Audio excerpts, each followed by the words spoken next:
All right, let's get to the Monday Night Football games. They stunk. That's all, what are you going to say? Falcons and Raiders last night. This game was it worse than the other one? Probably, I guess. Falcons win 15-9. Raiders started Spencer Rattler. He was brutal. Kirk Cousins was no better. But Atlanta somehow found a way to win and stay in the playoff fight. For the Raiders at this point, they were missing Mason Crosby. Their running back got hurt too, Sincere McCormick. It's just a shell of what they looked like at the beginning of the season, and the Raiders are now challenging for one of the top 3 picks in the upcoming NFL draft. But the question for the Falcons at this point remains, do they eventually make a change at quarterback? I mean, Kirk Cousins still has not played well, and Raheem Morris addressed that last night.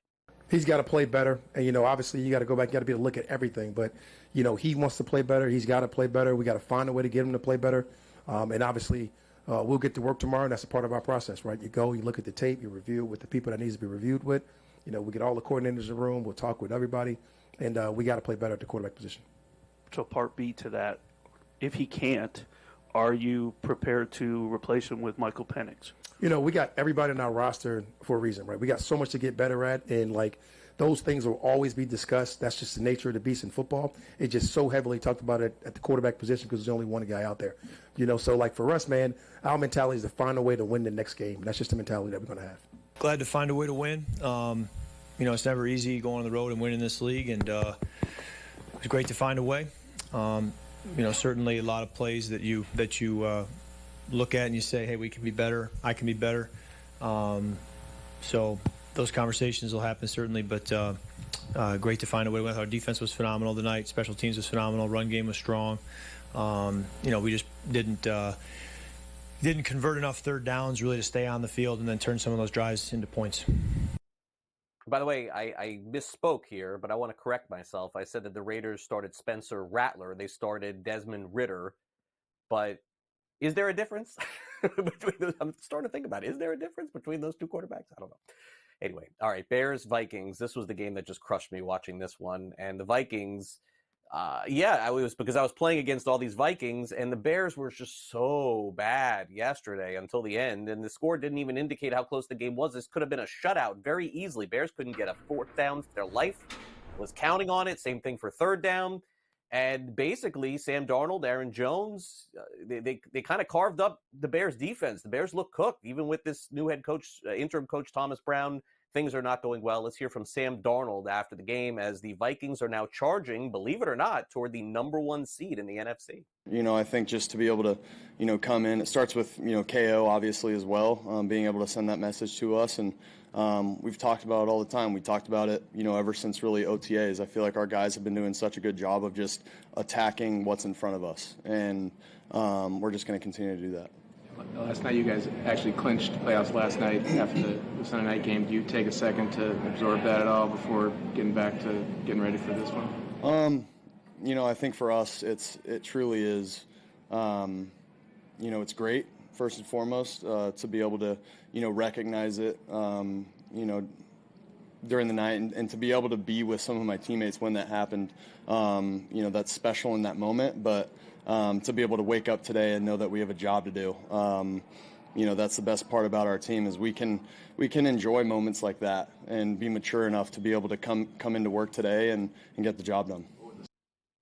All right, now the question for the upcoming week in the NFL isn't so much about the Vikings or the Bears. It's really about the Kansas City Chiefs at this point and the injury to Patrick Mahomes. It looks like there's a chance Mahomes could play this week. He has a high ankle sprain.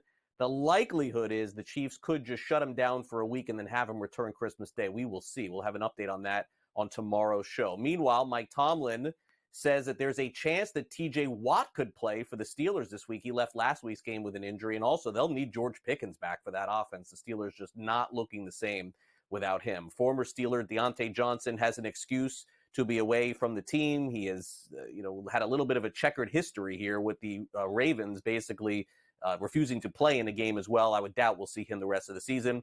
And the same could be said for former first-round pick Clyde Edwards-Helaire from the Kansas City Chiefs. He was released. He had suffered from PTSD over the last year or so. Hopefully he gets a new opportunity to play somewhere. The biggest story in sports yesterday, honestly, comes in college football. Dave Clawson resigned as the head coach of Wake Forest. He was there 11 years. He's going to remain with the university in an advisory role, working with their athletic director. They made this announcement yesterday, and it basically came out of nowhere, completely unexpected for the Demon Deacons. West Virginia has set aside $7.5 million for Rich Rodriguez's new staff. That should be coming soon. Also, some big transfer portal news for Penn State. They're going to lose one quarterback, a backup quarterback, Bo Pribula. James Franklin talked about the announcement yesterday. They get their starter back, but it looks like their highly touted backup is headed to a new school. We got problems in college football, and I can give you my word. Bo Pribula did not want to leave our program, and he did not want to leave our program until the end of the season. But the way the portal is, and the timing of it, and the way our team is playing, and when you play the position of quarterback and there's only one spot and those spots are filling up, he felt like he was put in a no-win situation, and I agree with him. And number one, I hate for it. Number one, most importantly, for Bo Pribula. I don't think it's in the best interest of the student athlete. I don't think it's in the best interest of college football, but I think that's our challenge right now, right? Who is really running college football and making the best decisions for the student athletes and for our sport as a whole? Well, Coach Franklin, I have the answer for you. I know who's running college football. It's the money. Washington State quarterback John Mateer headed to his third team, it looks like, in 3 years. He's going to be in the transfer portal. He used to back up Cam Ward, believe it or not, once upon a time. He'll have no problem getting work. All right, in the NBA, crazy game last night between the Pistons and Heat. I don't know if you caught this one. Jimmy Butler had a triple-double. Heat was down big. They came all the way back to tie the game. They went to overtime, but Detroit wins 125-124, the final there. Cavs still the NBA's best, 23-4. They beat the Nets by 29 points. Nuggets survive a huge comeback by the Sacramento Kings. They also win by a point. And James Harden with a huge game last night with the Jazz and the Clippers. They win 144-107. Hey, the NBA Cup Championship is tonight. Gilbert McGregor will be along to have a preview of this a little bit later. We've got the Thunder taking on the Bucks. Thunder -4.5 points. And also a new number one in college basketball, Tennessee. Previous number one, Kansas, of course, lost a couple of games, and they fall to number 8 in the country.